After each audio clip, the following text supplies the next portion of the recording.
تخيل فجأة بدأت تصغر في الحجم.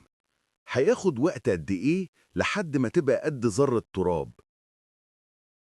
وليه الدنيا هتبدأ تبان مختلفة في عينيك؟ وليه لازم تبعد عن الحاجات اللي ممكن تمسكك؟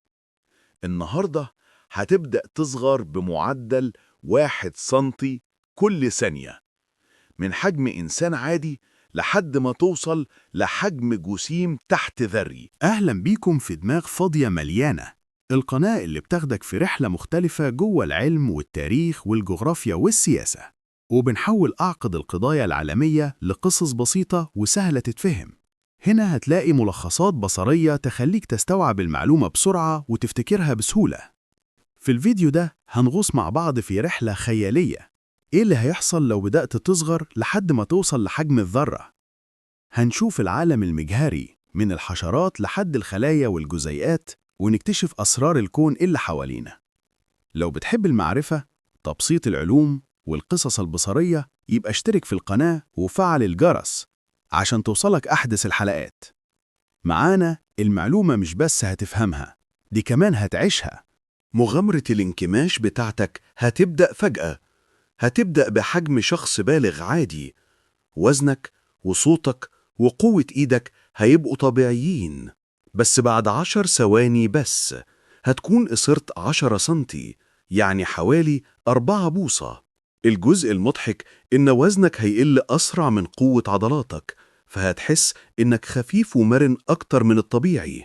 بعد 20 ثانية هتكون قصرت 10 سنتي كمان. تنفسك هيبقى أسرع وأخف شوية، وده عشان رئتك نفسها هتبدأ تصغر. كل التغييرات دي هتبقى بسيطة وممكن ما تاخدش بالك منها في الأول، بس بعد دقيقة كاملة هتكون بقيت قد طفل صغير، يعني قصرت 60 سنتي عن طولك الأصلي. الفرق ده هتحسه بوضوح. في اللحظة دي هتكون فقدت تلت وزنك، هتحس إنك أخف وأسرع، بس كمان هتخسر حرارة جسمك بسرعة، وأي نسمة هوا صغيرة هتحسسك بالبرد. وانت بتنهج ومش فاهم ايه اللي بيحصل، هتسمع صوت رفيع وصغير، بس ما تتخضش، ده صوتك هيبقى أعلى عشان الأحبال الصوتية بتاعتك بتصغر معاك، وكمان باقي أعضاء جسمك. المحافظة على الدفء هتبقى أصعب، وهتتنفس عدد أقل من جزيئات الهواء. جسمك هيبدأ يشتغل زي حيوان صغير. ولو هدومك ما صغرتش معاك بنفس المعدل هتبقى مشكلة. هدومك هتكبر عليك والبنطلون هيقع، وساعتها هتجري في الأوضة من غير هدوم. بس عشان نخلي القصة مناسبة للمشاهدة هنخلي هدومك تصغر معاك. في 90 ثانية بس هتبقى أقل من متر في الطول، زي طفل لسه بيتعلم يمشي. الأساس حواليك هيبقى ضخم، زاوية رؤيتك هتبقى أوطى بكتير، وهتشوف حاجات ما كنتش واخد بالك منها من أيام الطفولة. بعد دقيقتين هتكون قصرت 120 سنتي. نبرة صوتك هتعلى أكتر، ومش بس هتبان زي طفل، ده كمان هتسمع زي طفل. وهنا يجي سوبر باور جديدة. قناة ودنك هتتغير، وهتبدأ تسمع ترددات عالية ما كنتش تقدر تلقطها وانت كبير. المفروض غريزة البقاء عندك تشتغل بسرعة. دلوقتي بقيت خفيف لدرجة إن نسمة هوا متوسطة ممكن توقعك، ولو قطة دخلت الأوضة هتبان لك زي نمر، وممكن تبقى تهديد حقيقي. بعد 2.5 دقايق من بداية السيناريو هتبقى طولك 30 سنتي بس. في اللحظة دي هتبقى قد أوضة بيت، بس مش هتحس بنفس القوة. الخبر الكويس إنك عشان خسيت كل الوزن ده، حتى لو نطيت من فوق كرابيزة مش هيحصل لك حاجة. قريب جدا الدنيا هتبقى أغرب بكتير، وهتدخل عالم عمرك ما شفته قبل كده. بعد حوالي 8 دقايق من الرحلة دي هتكون في عالم البروتينات والجزيئات. بس دلوقتي بعد 170 ثانية من الانكماش هتبقى حوالي 10 سنتي طولك، يعني 4 بوصة، ضعف حجم الفار. الحشرات هتبقى مرعبة، الصراصير هتبان لك قد الكلب بالنسبة ليك، ومش هتعرف البيئة حواليك. كل ذرة تراب على الأرض هتبقى زي صخرة، واللي كان باين تراب عادي من فوق ممكن يبان لك إنه مستعمرة من جزيئات دقيقة وكائنات صغيرة.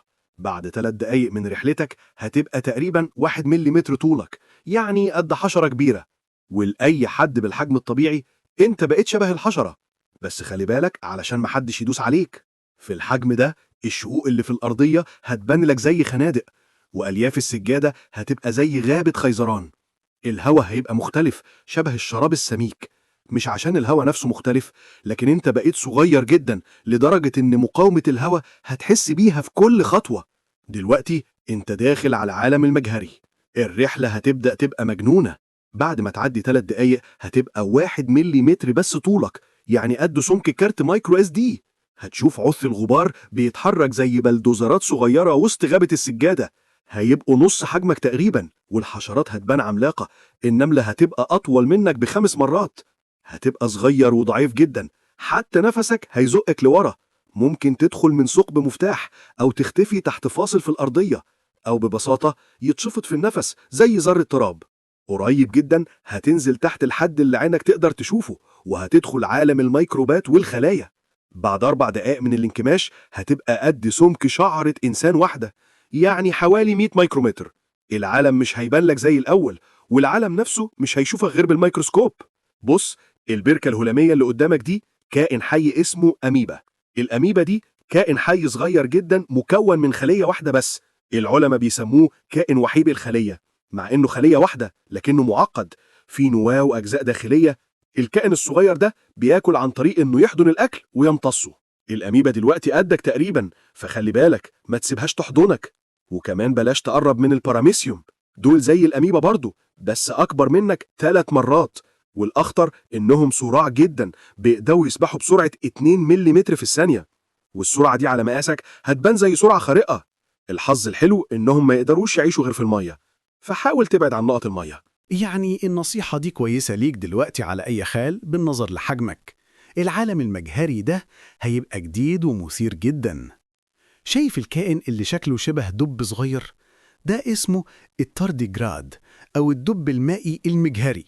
الكائنات دي رهيبة، مش بس شكلها ممتلئ ولطيف، لكن كمان من أكتر الكائنات مقاومة على الكوكب. التارديجرادات تقدر تعيش في أي حاجة تقريبا، زي درجات الحرارة المتجمدة، الضغوط الساحقة، وحتى فراغ الفضاء.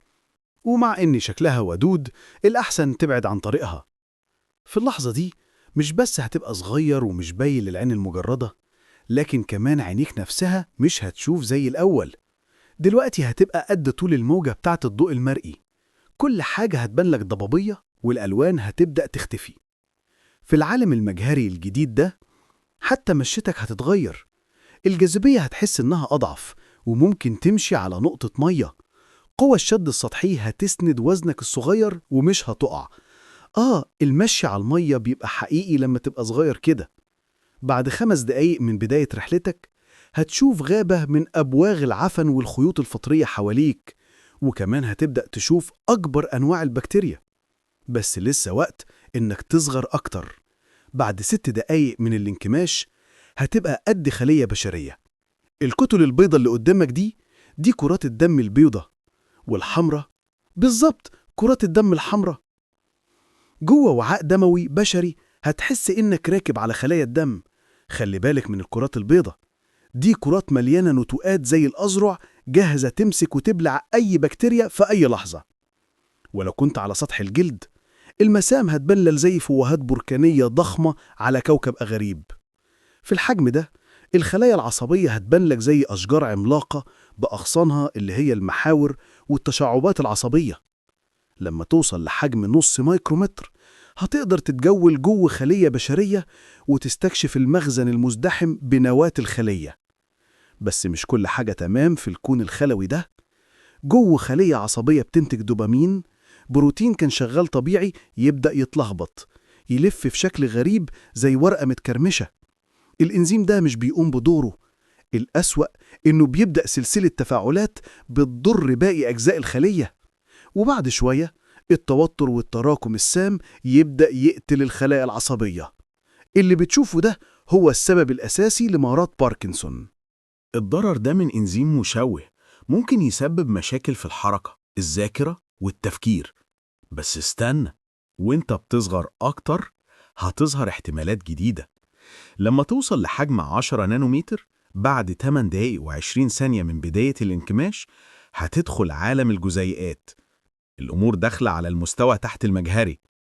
بعد 9 دقايق هتبقى 1 نانومتر بس طولك، يعني 1 على مليار من المتر.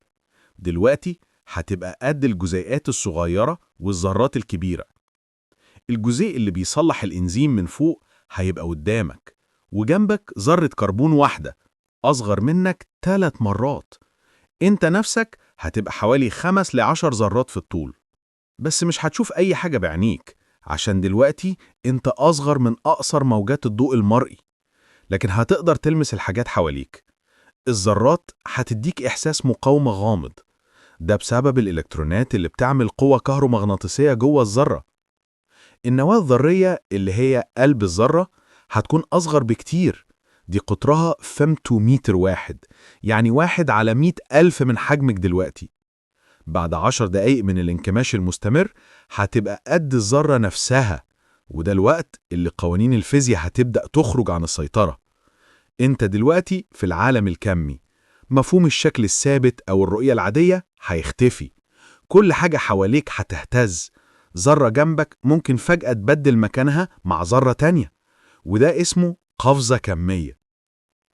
الإشعاع في الحجم ده قاتل للكائنات الكبيرة، لكن ليك هيبقى جزء من البيئة.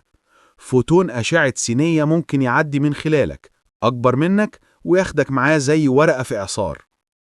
العالم تحت الذري من بروتونات، نيوترونات وكواركات أصغر من أي حاجة. في الحجم ده مش هتبقى كيان منفصل، هتبقى جزء من الشبكة الذرية، ممكن حتى ترتبط بجزيء، وده هيبقى نهاية رحلتك. انت نفسك هتبقى لبنة بناء، ذرة بتكون جزيء، والجزيء بيكون حاجة أكبر زي النسخة العادية منك. بس مش دايما لازم نصغر، يمكن المرة الجاية تكبر وتبقى قد ديناصور. وكنا عملنا حلقة اسمها تخيل نفسك تيراكس لو حابب تشوفها، بس احنا هنا خلصنا. مين هصل لحد هنا؟ انتوا أجدع ناس. سلام.